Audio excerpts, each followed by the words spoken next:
So, by the sheer fact of the line of work that I get to do, talking about reputation and personal branding and working with speakers and authors and coaches and people who fall in the expert category, the concept and the idea of imposter syndrome comes up a lot.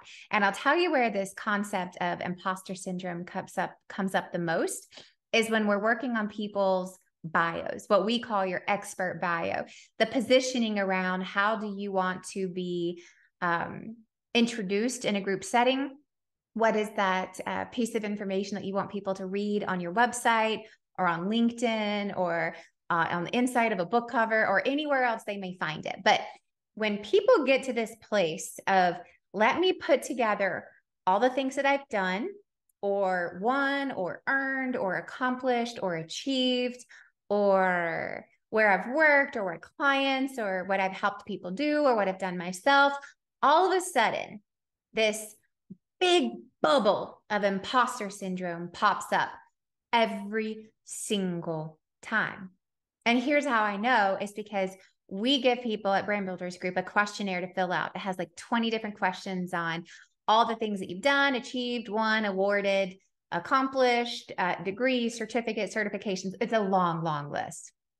And people are so vague and they leave half of them blank. And so we often have to go back through and say, hey, you left a few of these blank.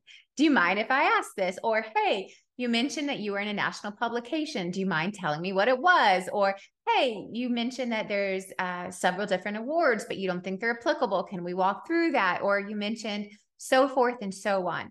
And here's something that I've noticed about imposter syndrome. Imposter syndrome is really another form of fear. It's another form of fearing that you're not good enough, fearing that you're not significant enough, fearing that you're not worth it, that somehow you've convinced all these people that you are something, but deep down, you really don't think that you are. And the reason this comes up when we're helping people draft their expert bios is because they don't even see the awesomeness that is them. They downplay their achievements more often than not.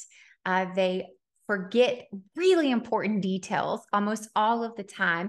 And then when we say, yeah, that's pretty amazing, they're going, you think that's worth me putting in there? It's like, yes.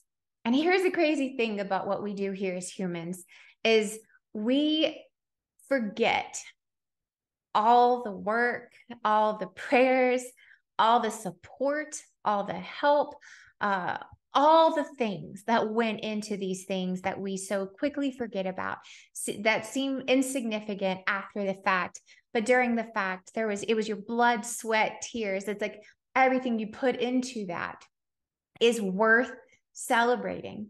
And it's not that you need to toot your own horn everywhere you go and be self-promotional. That's not what I'm saying. What I'm saying is that imposter syndrome rises its ugly head when you forget who you are, when you forget that you are strong and that you can do hard things and that you have something to bring to the table and that you do provide value and that you do have a voice that needs to be heard. Now, it needs to be heard by a certain person, a certain audience, but it needs to be heard. Imposter syndrome happens when we forget, when we don't spend time recognizing that you were gifted with unique and special abilities that only you have, that you have lived a life that no one else in the world has lived, which gives you a perspective that no one else has. That's incredible. That's amazing. And that's not being an imposter of anything, right? It's impossible to be an imposter when you're just being you. See, imposter syndrome really isn't real. What's real is insecurity and self-doubt, all right? And fear, right? Those are the real things. And we've given it this title of imposter syndrome because we're too stuck on comparing ourselves to everyone around us. Stop doing that. Stop comparing your gifts to their gifts because you know what? They're doing the same thing. They're comparing themselves to you going, wow, it's like I've never done that before. Wow, I didn't know that. It's like, I've never been there. I've never worked with that person. And it's like, it doesn't matter. Their story is their story. Your story is your story. The only time that we get plagued with imposter syndrome is when we forget who we are and we obsess on who everyone else is.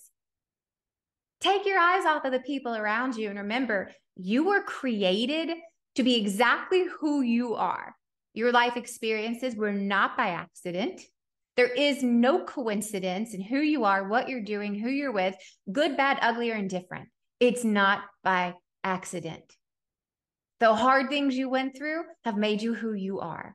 And I promise you, we remember the hard things much more than remember the easy things. Why? Because it grew us. It challenged us. It has shaped us into who we are.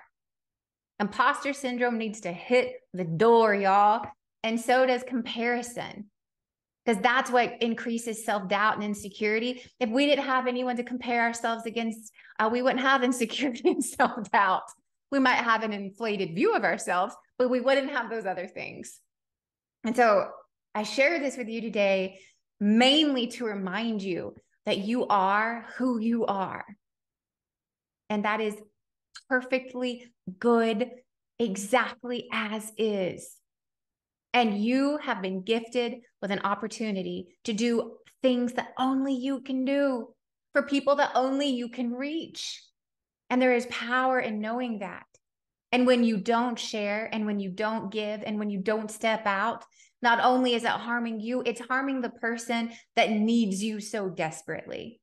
That person who needs that thing that only you can give, they are looking for and waiting for you to step up and step out. So if not for you, do it at least for them. And then remember, everyone else around you has the same fears, the same insecurities, the same feelings of, am I worth it? Am I good enough?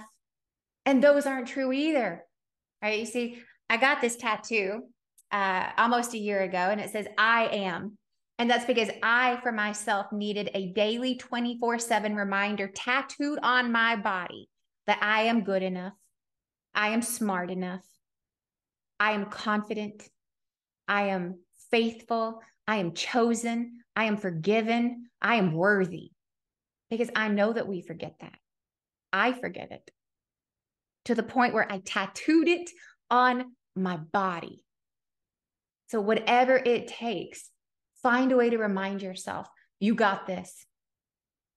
And with God, you can do anything. And He created you. And He created you to do something that only you can do. So don't give up and don't quit.